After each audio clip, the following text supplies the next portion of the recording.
நான் இன்னைக்கு செய்ய போகிறது மரவள்ளி கிழங்கு தோசை. மரவள்ளி கிழங்கு வந்து 1/2 கிலோ நம்ம வாங்கினோன்னா அதுக்கு வந்து அரிசி வந்து நம்ம 1 கப் இல்லைனா 1.5 கப் ஆட் பண்ணிக்கலாம். இதுக்கு வரமிளகாய், சீரகம், வரமிளகாயும் நம்ம வந்து அரிசி கொடியை ஊற வச்சுட்டு அரைச்சிட்டு நம்ம செய்ய போகிறோம். இப்போ எப்படி செய்கிறதுன்னு இந்த வீடியோவில் சொல்கிறேன், வாங்க பார்க்கலாம். நான் இன்னைக்கு செய்ய போகிறது மரவள்ளி கிழங்கு தோசை.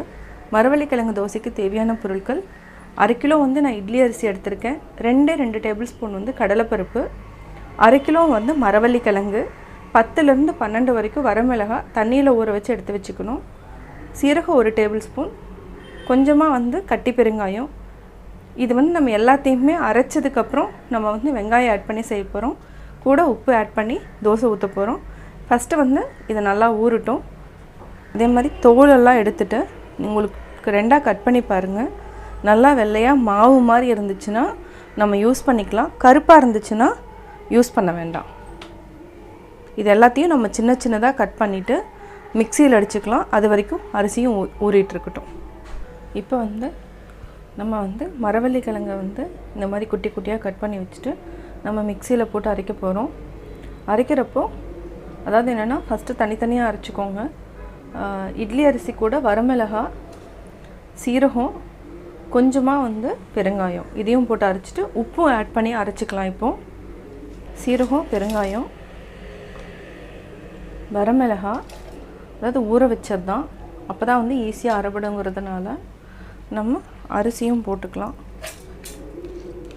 இப்போ எல்லாத்தையுமே போட்டு நம்ம அரைச்சிக்கலாம். தனித்தனியாக அரைச்சிட்டு நம்ம ஒரு பேட்டர் மாதிரி பண்ணிக்கலாம். கருவேப்பிலை, இதுக்கு தேவையான தண்ணீர். ஏன்னா இது ட்ரிங்கிங் வாட்டருங்கிறதுனால நான் அப்படியே ஆட் பண்ணியிருக்கேன். இதே மாதிரி போட்டு எல்லாத்தையுமே, அதாவது மரவள்ளி கிழங்கையும் நம்ம அரைச்சிக்கலாம். இதே மாதிரி எல்லாத்தையுமே நம்ம அரைச்சி தோசை பதத்தில் எடுத்து வச்சுக்கலாம். இப்போ நம்ம மரவள்ளி கிழங்கு எல்லாத்தையுமே அரைச்சிட்டோம். இப்போ வந்து தோசை மாவு பதத்துக்கு எல்லாம் வந்துருச்சு. அதாவது கட் பண்ணி வச்சுருக்கிற வெங்காயத்தையும் நம்ம ஆட் பண்ணிக்கலாம்.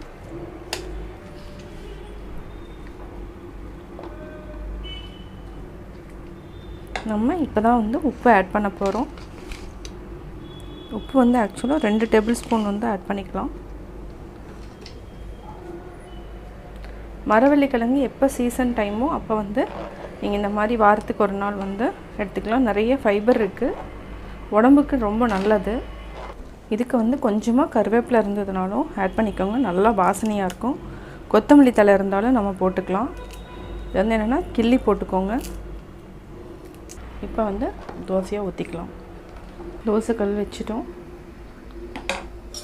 லைட்டாக எண்ணெய் அப்ளை பண்ணிக்கோங்க.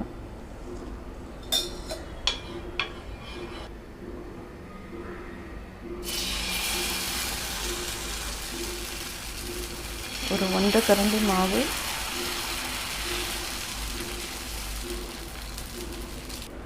லைட்டாக நல்லெண்ணெய் விட்டுட்டு வெந்ததுக்கப்புறம் நம்ம எடுத்துக்கலாம். இது வந்து என்னென்னா சீக்கிரமாக வெந்துடும் மூடி வச்சு சுட்டா.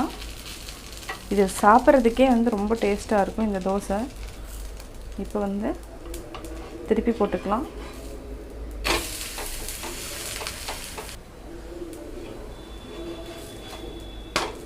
நல்லா வெந்துடுச்சு. நான் இன்றைக்கி செய்ய போகிறது பாசிப்பருப்பு தோசை. பாசிப்பருப்பை வந்து ஒரு மினிமம் வந்து ஒரு 6 ஹவர்ஸ் இல்லைனா 4 ஹவர்ஸ் நல்லா ஊற வச்சுக்கோங்க.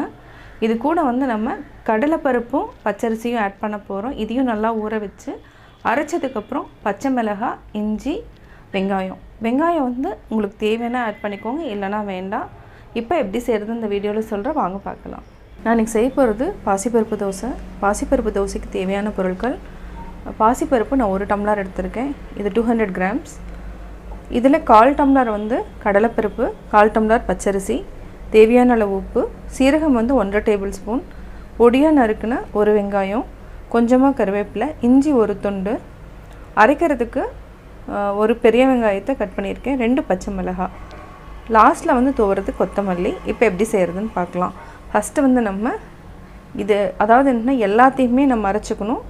இதுவும் இது கொத்தமல்லி இது மட்டும் நம்ம வச்சுட்டு மீதி எல்லா பொருளையுமே அரைச்சிக்கணும். இப்போ எப்படி செய்கிறதுன்னு பார்க்கலாம். பச்சை மிளகாய், வெங்காயம். பொடியாக நறுக்கின வெங்காயம் போதும்னா அதுவே விட்டுருங்க. கொஞ்சமாக கருவேப்பிலை. இஞ்சி வந்து நம்ம பொடி பொடியாக கட் பண்ணி போட்டுக்கலாம்.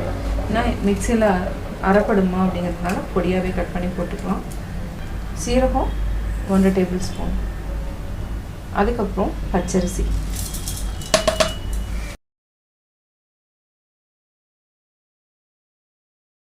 ஃபஸ்ட்டு இதை நம்ம அரைச்சிக்கலாம்.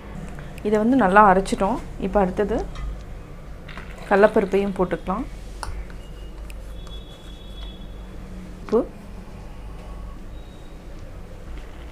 இப்போ பாசிப்பருப்பு.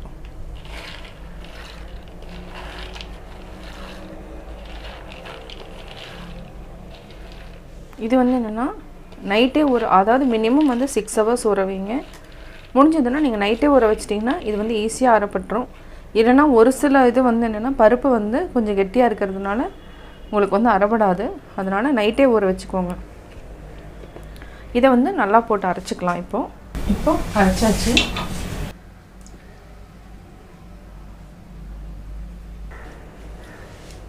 இப்போ நல்லா அரைச்சி மிக்ஸ் பண்ணிக்கோங்க. உப்பு வந்து தோசை ஊற்றுறதுக்கு முன்னாடி செக் பண்ணிக்கோங்க. உப்பு பத்தலைன்னா ஆட் பண்ணிக்கோங்க.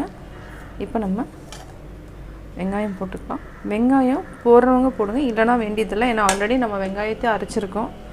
கொத்தமல்லி தழை. இதை நல்லா மிக்ஸ் பண்ணி விட்டுட்டு இப்போ நம்ம தோசை ஊற்றிக்கலாம். இப்போ நம்ம தோசைக்கல் வச்சிட்டோம்.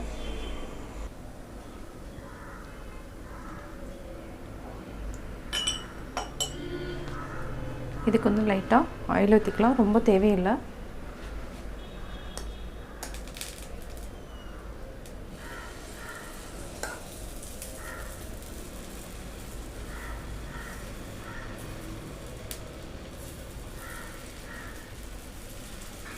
ஈவனாக அப்படியே ஸ்ப்ரெட் பண்ணிகிட்டே வாங்க.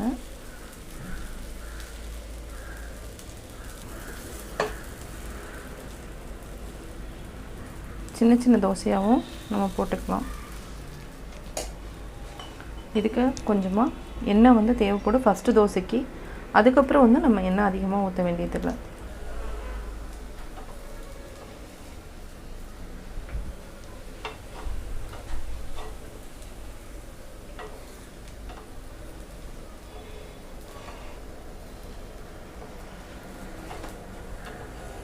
இப்போ நம்ம எடுத்துக்கலாம். திருப்பி போட்டுக்கலாம்.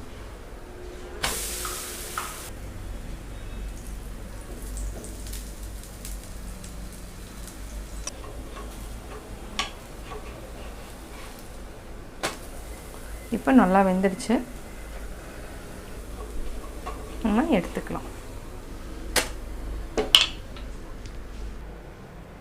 சுவையான பாசிப்பருப்பு தோசை ரெடி. நான் பாசிப்பருப்பு தோசை எப்படி செஞ்சேங்கிறத பார்த்தீங்க. இது வந்து நைட் டின்னருக்கு ரொம்ப நல்லது.